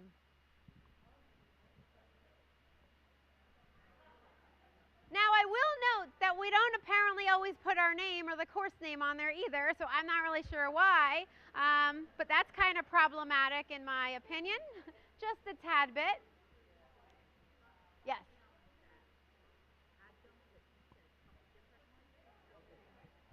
Yeah, so there was a comment made that sometimes when somebody teaches at multiple schools, they keep for their own ease, they don't change all that information. That's a problem. I don't think we should be allowing that. I also know that folks like to put like week 1, week 2 instead of having dates. Well, that sometimes is problematic for students to keep track of also. So again, who is this document for? It's for students. We want to try to make it student friendly. The whole point is to give them the roadmap so that they can be successful. So that's what we want to try to do. So when there's missing elements on it, especially important things that might even be required by law, that's a problem, you know, kind of problematic. So what I want to share with you is that in the Schoology platform, I'm fairly certain I did this already. If I didn't, I will post it. I have created a syllabus checklist with all the key components of what should be in a syllabus, and you can use that. That's published, and actually I have to thank Syllabus because they've allowed me to share that. It is in the Designing a Motivational Syllabus book that they published. So here are the core elements. So on the left, you'll see these are the core elements that were developed from that research study that Doolittle and Tuniski did. And then on the right are some additional components that if we want to make the syllabus motivational in nature, we would also want to add. So those are not necessarily on that first list, but I've kind of added them to the list because I think they add value to the course and will increase the success of our students. Yes, Nancy? Under course information. So that, if you look at the detailed list, you'll see much more detail in there. But under course information, you would definitely have the learning outcomes. Mm-hmm.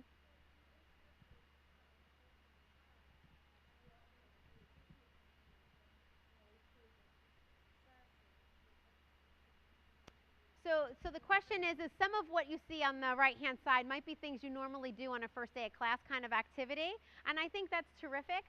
But if, like sometimes our students have information overload on that first day, they may not take it all in. So I think having it on paper makes it easier for them to access later and refer back to. And then you'll see when I get to the end of the presentation, we'll talk a little bit about how we can utilize the syllabus in class and how powerful it can be to have those there to refer back to when you need to. So again, I'm a big fan of including all these additional components. Okay, so now let's talk about tone. This was an interesting study done by Harness and Bridges. What they did was students thought they were evaluating an adjunct. So basically it wasn't their actual syllabi for their class. It was more of like the psych experiments where you go into a lab and you review and you provide feedback. And what they did here was they had two versions of the syllabus. One was the friendly, one was the unfriendly, and students were randomly assigned to review one or the other. Here is what the friendly and the unfriendly looked like. I'll let you read that.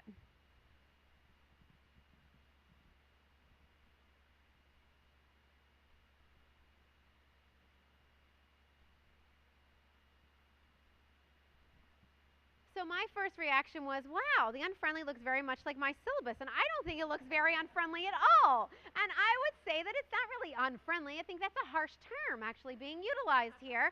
But you can see how the friendly is friendlier, so I might say friendly and friendlier instead of unfriendly seems a little harsh to me.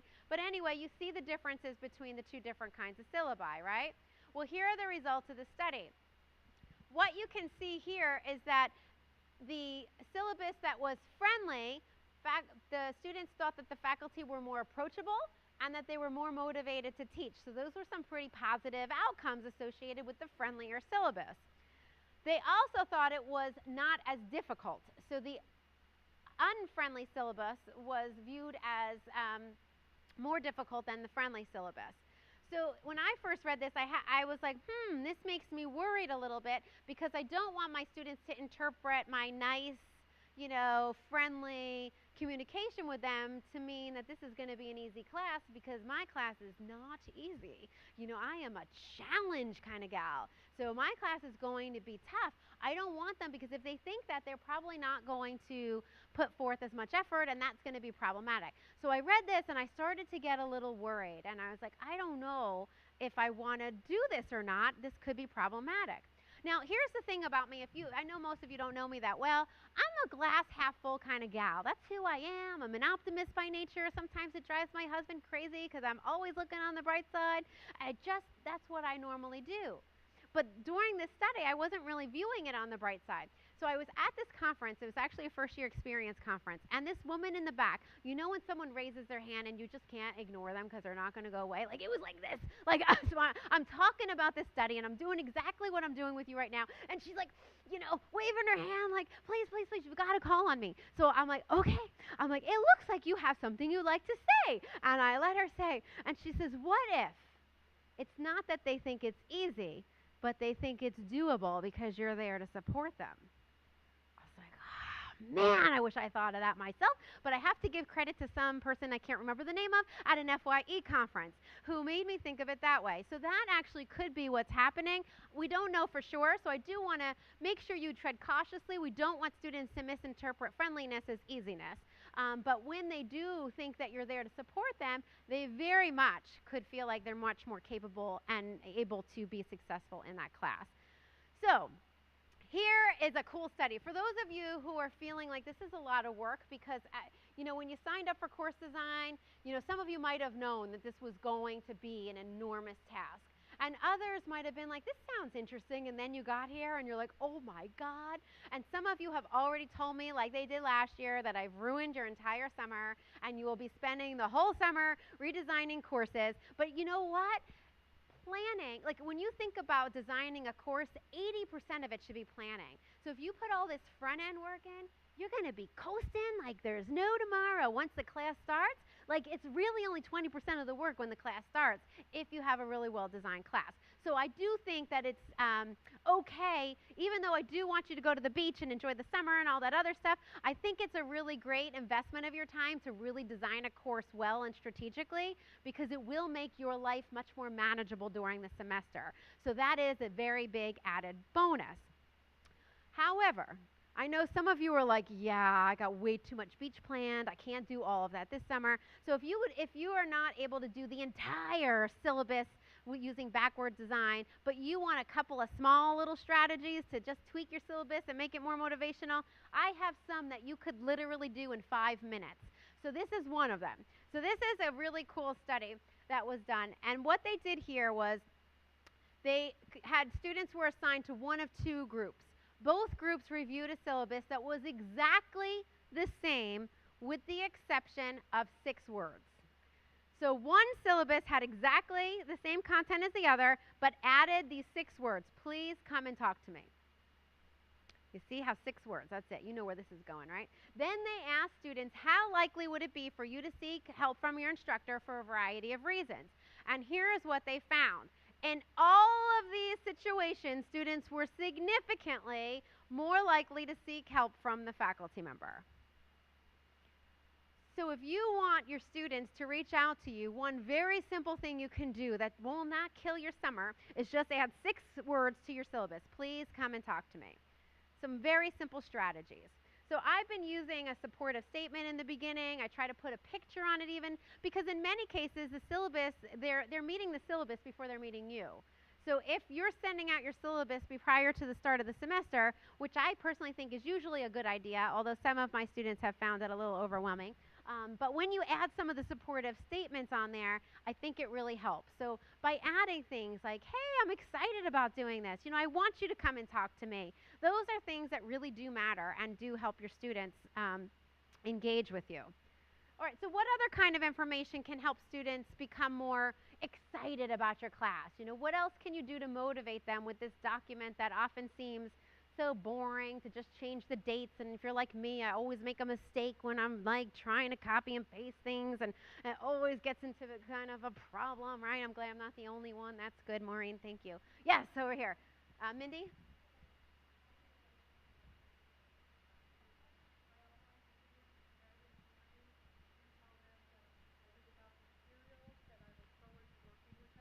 Online students need that little extra push, so I tell them that I believe in them. With a little hard work and motivation, they can do it. But my face-to-face classes, when I go in, because I teach intro psych, and most students, 99% of them, hate the fact that they have to take this general education course.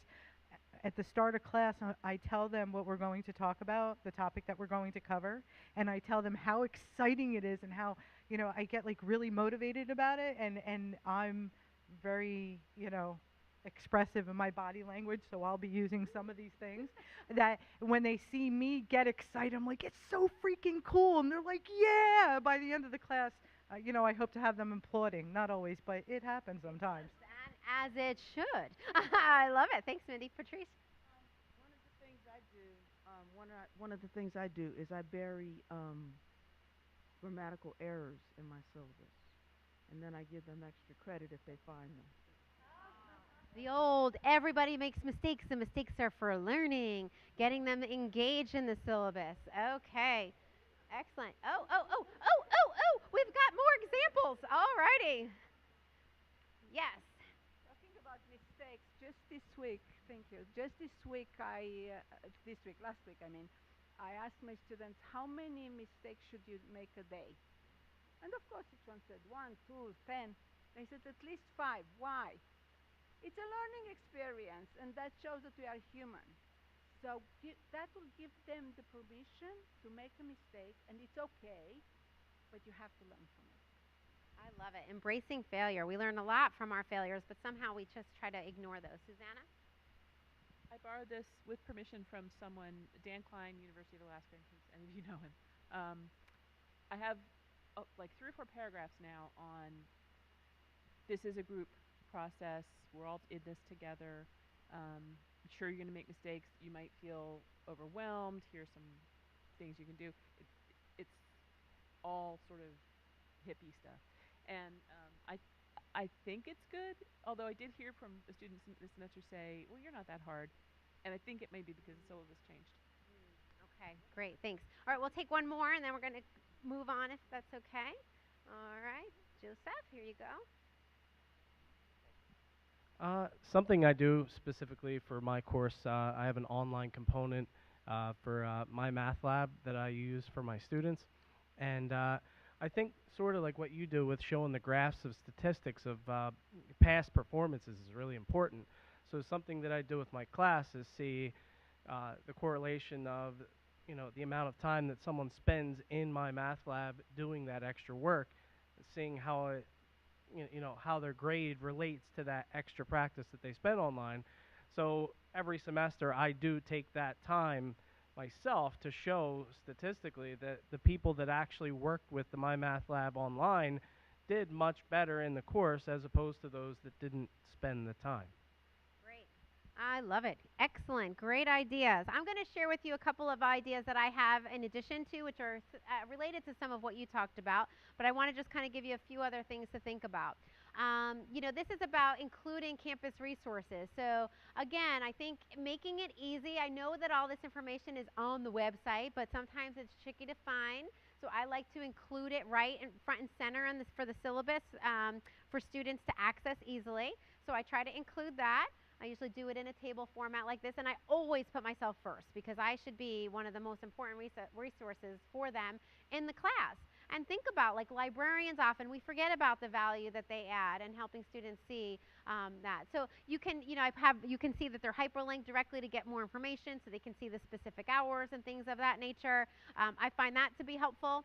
And images. Images are really powerful. We talked about that before with multimedia.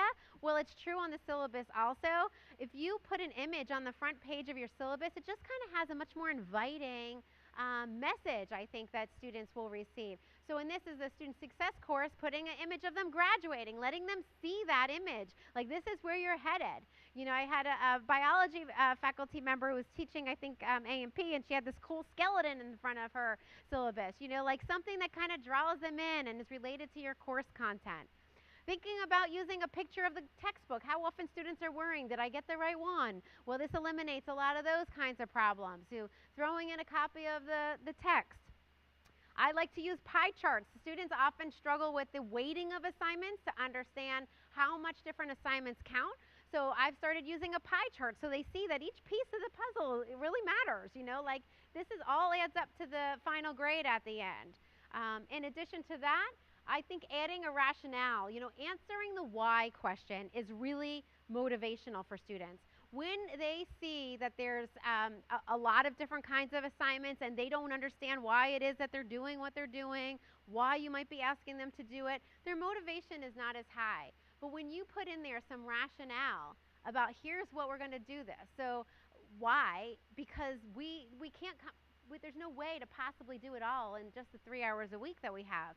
You're going to have to read outside of class. Here's what I need you to do. Here's how I'm going to support you with that process. So really giving the why and the rationale, I find students really value that. Giving them details about assignments so that they know exactly what it is that they need to do, whether that's a rubric, whether it's an assignment sheet, things of that nature. So when we think about some applications of the content we just talked about, you know, again, if it's the first impression, it's really important to make it a good one. Get students excited. Using, you know, making some small changes, adding a few words like please come and talk to me. Using words like you and I instead of the student will be able to. Well, why are you saying that? This document is for them specifically. Make it you. You know, make it I, not the professor. Well, I'm going to do this. I'm going to be in my office. I want you to come and talk to me. You know, and you are going to get to be, you know, like amazing by the end of the semester, having learned all these skills and knowledge. So being like very much more personalized, I think, can be helpful. Using the visual tools that we talked about, providing helpful information and resources. And the other point I want to make is as you get fancier with your tools and all, you do want to make sure that you're checking accessibility. So it is important for you to be ADA compliant for students with disabilities who have issues. So you can use, in almost all of the, you know, different tools that you use like Word, there's an accessibility checker. So you'll just want to do that, and I find that you have to sometimes sacrifice a little by, like, I can't have my picture in the middle. It has to be like in line in order for it to be accessible, but it's still much more effective than not having the picture there at all, but it can be accessible. So you do want to check that as well. Okay, so now it's time for stand up and vote, okay? So this is how this works. I'm going to ask you in a moment to vote on how long you think a syllabus should be. Your options are 1 to 3 pages, 4 to 6 pages, 7 to 10, or 11 or more. Huh? No, not double-sided. Single-sided. Single-sided, 12-point font. No, 1-inch margin. No. We'll go single-sided. All right, is everybody ready to vote? All right, so if you believe a syllabus should be 1 to 3 pages, stand up. Okay. We have some tentatives and we have some like, I stood up really quickly. All right, down you go. If you think a syllabus should be 4 to 6 pages, stand up. Okay, now we got it depends on the table. Well, that's not one of the options, Nancy. Sorry. Okay, sit down. We'll come back to that. 7 to 10, stand up. This is a divided crowd. Wow. All right, down we go. And how about 11 or more? Stand up. All righty. Okay, so we had votes for every single category. So here's my personal story. I started to get more and more information to the syllabus, and it started to get longer and longer and longer, and I thought, am I doing a service or a disservice to students? At what point have I just completely overwhelmed them, and they're not going to use it, and it becomes kind of ineffective? So let me share with you some research. Here is a research that was done by Seville and colleagues. Now, in this particular study, they looked at a brief syllabus and a detailed syllabus. I think this was 2 and 6. Let me make sure. Yes, 2 and 6. So 2-page versus a 6-page. They all had the exact same content, but more detail was obviously provided in the 6-page. So instead of saying there was an exam, they actually said what kind of exam, you know, it was going to have multiple choice and short answers or whatever it might be. So you can see that was the primary difference. Now, here is what we found. They were all significantly different, with the detailed syllabus winning out. So in this particular study, the 6-page syllabus was better than the 2-page. So the students perceived the faculty member of the syllabi more positively on a variety of teacher characteristics. Every single one was better for the longer syllabus, which was 6 pages. Okay? That's what this study said. The students who had the longer syllabus also said they would be more likely to take a course by that professor again, and would recommend that course to a colleague, a classmate. Okay, so detailed syllabus, 6-page versus 2-page, the 6-page one. Okay, now I had a syllabi that I thought 6 pages was short, so I had to do my own study. So my colleague Krista Quillen and I, here at Middlesex, with Middlesex County College students, we did our own study because I needed to know whether I have really, like if I went over the deep edge or what was happening, because my syllabus was more in the 15-page range. So I needed to know whether I was like really just lost my marbles or whether I was doing something that was helpful to students. So what we did is we compared 3 different versions of the syllabi. We went with 6, 9, and 15. And if you want to see the exact samples of those syllabi, you can. If you want to visit my website, it's just scholarlyteaching.org. Just scholarlyteaching, all one word, .org. And there's a lot of neat teaching tools there, but one of the resources you'll see are the actual syllabi that we used in this study. And here is what we found. The medium or long were better than the short. So the 9 and 15 were better than the 6 in this particular study. So they, the students who reviewed those thought that the professor was more caring, more helpful, more motivated. Now, I wanted to know whether it should go all the way with the long or not. So here's what we asked students a direct question, and we said to them, do you prefer, because the primary difference, the 15-page syllabus had all the rubrics and everything in it, and I know some people like to put that on the LMS somewhere else and not include it in the syllabus, but I was finding that my students were often struggling with finding all of that information because every faculty member was doing it differently and putting it in a different part of the LMS. So I asked them specifically, would you rather have a syllabus that had all of the assignment details and grading rubrics and whatnot in it? Or would you rather have the essentials that you need now and all of that information placed in the LMS elsewhere?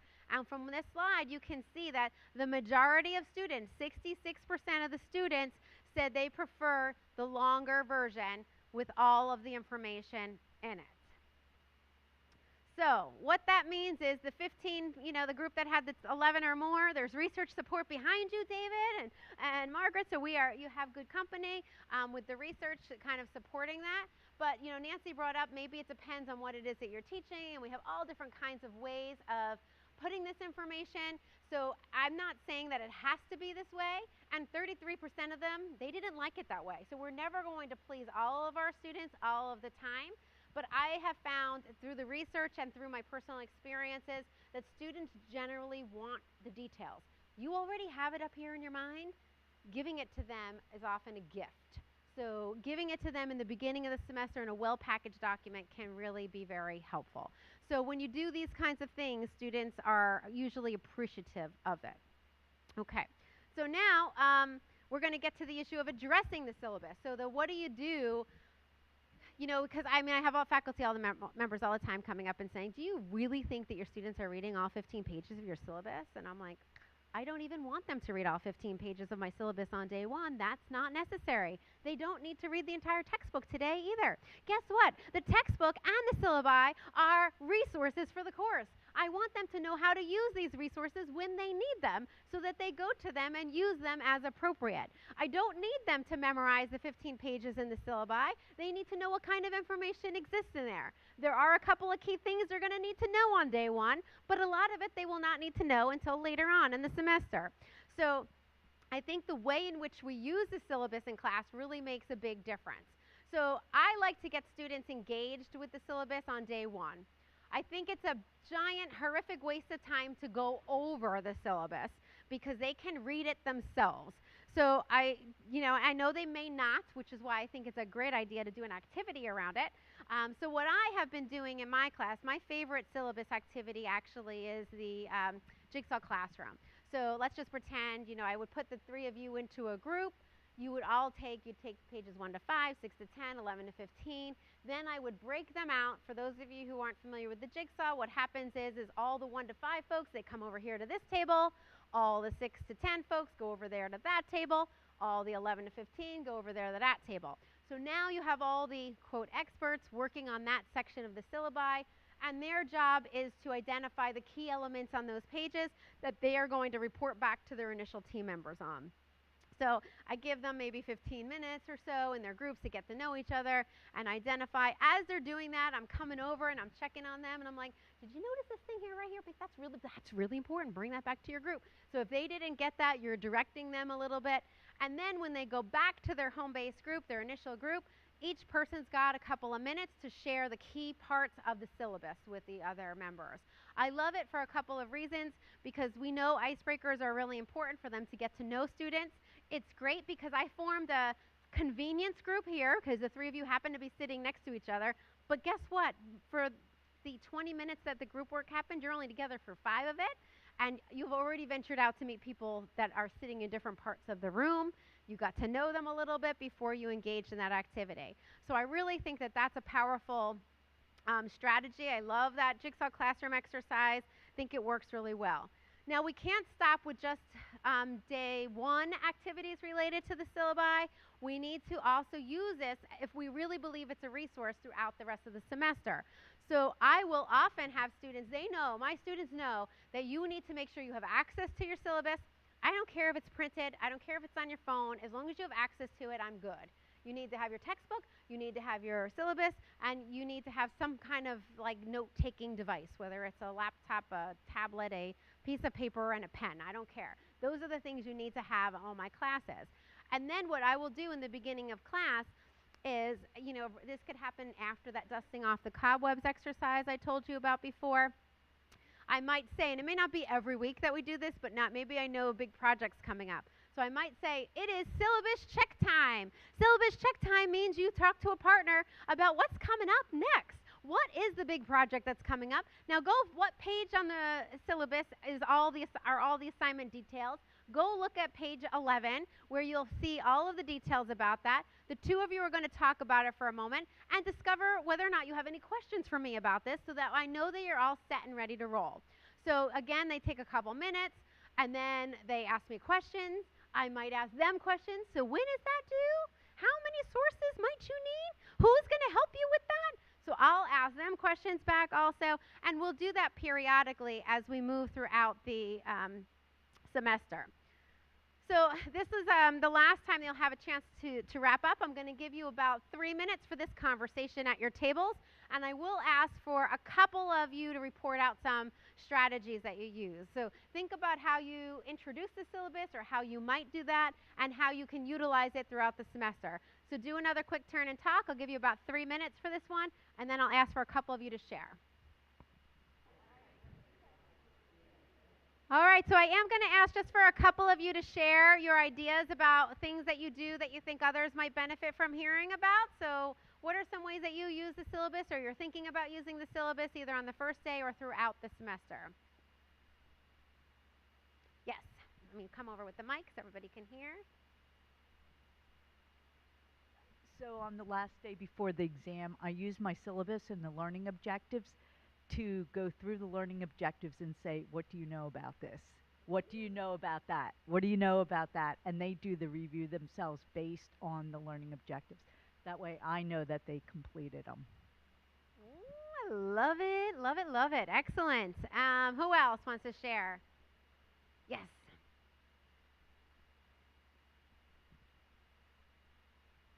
On my first day, I have students come up with questions from the syllabus. They talk in groups, and every group has to say one thing about the person they studied with and come up with a question from the syllabus. Okay, great. And you can turn those into syllabus quizzes or just conversations about it, so that definitely works. Anybody else? Yes. I do like a syllabus speed dating where there's 2 questions on the slide, and one is about the syllabus and one is about yourself. And they just switch chairs per slide, learn about the syllabus, learn about each other.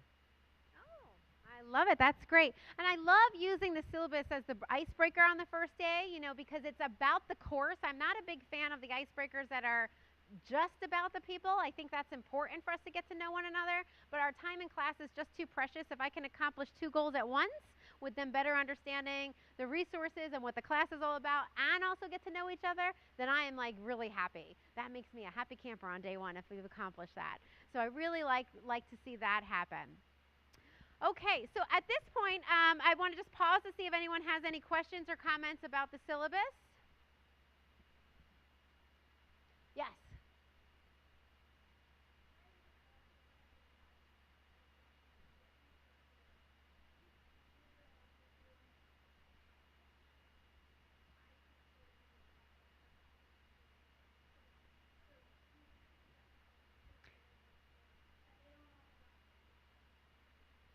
So I would say that most students, you would have enough students in class with at least a phone. And you don't need every student to have a phone because you can have them partner up. So I think I don't actually print my syllabi anymore anyway because most of them do not like they're not print people. You know, they are mobile people. So I think a syllabus is worthy of the tree killing to get them because that's a really invaluable document. There's other things we print that are not worthy of killing the trees for, but I think the syllabus is important enough to do that if you want to. But I don't actually do it anymore because I've discovered my students really are very much attached to their mobile devices. So I just have them do the exact same activity, but they're using their phone. They know how to access that on their phone. And if they don't, as like pretend they're a first semester student, then it's a golden opportunity to teach them. Let's get your Canvas app downloaded or whatever it might be. How are you going to access your materials? And then you can have them use that. So I think you can do all of these. I don't think you're in a bad position because you don't have print copies. I think they're pretty accustomed. And actually, the print copies, like when you do some of those pie charts and things, the print copy just does not do it justice unless you're going to print in color. And that's really probably not cost effective. So I find that the electronic one is actually even more user friendly. Yes. Okay.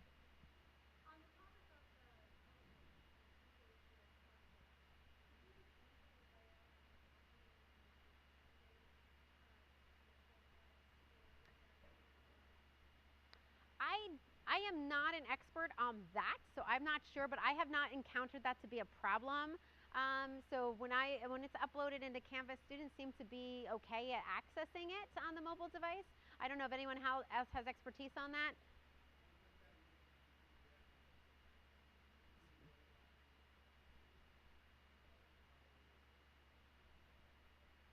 So PDF.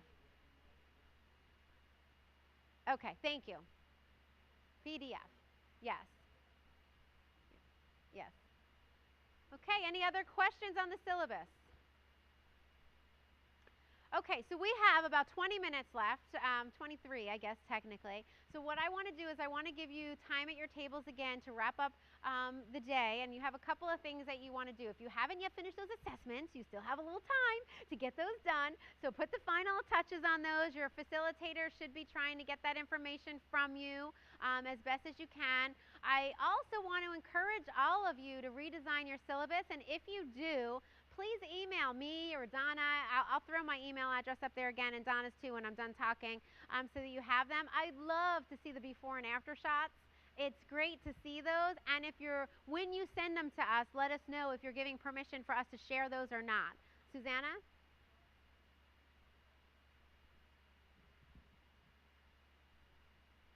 So the Schoology accounts are open for a year. We're going to keep them open for a year so you don't have to panic and get out of them. And you can continue to talk to one another. The facilitators are not obligated to do that. We've kind of contracted with them for the month of June.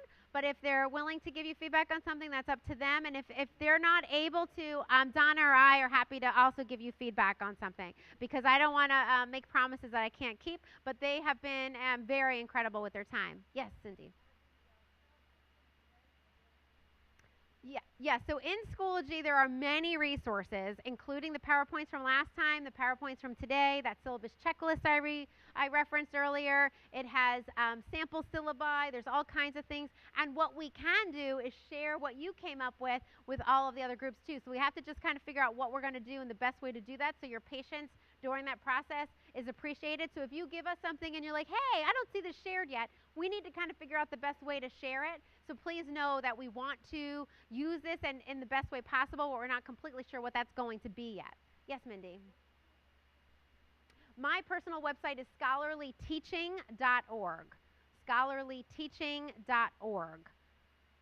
So you can feel free to go and visit that if you'd like. Yes, Phyllis? So the final products from today, I would like them to be shared in two ways. One, I'd like it to be posted in Schoology, but if you can clearly tell me, like, even right, Christine, this is the final product for today, something, because there's going to be a lot of drafts in there. And then I would like the facilitators to also, best they can, maybe email it to me as well, just to make sure we're getting the right one. We don't want to go and pick up the wrong version. Please make sure to tell me who created it so I know whether it was created by one person, whether it was created by a team of folks.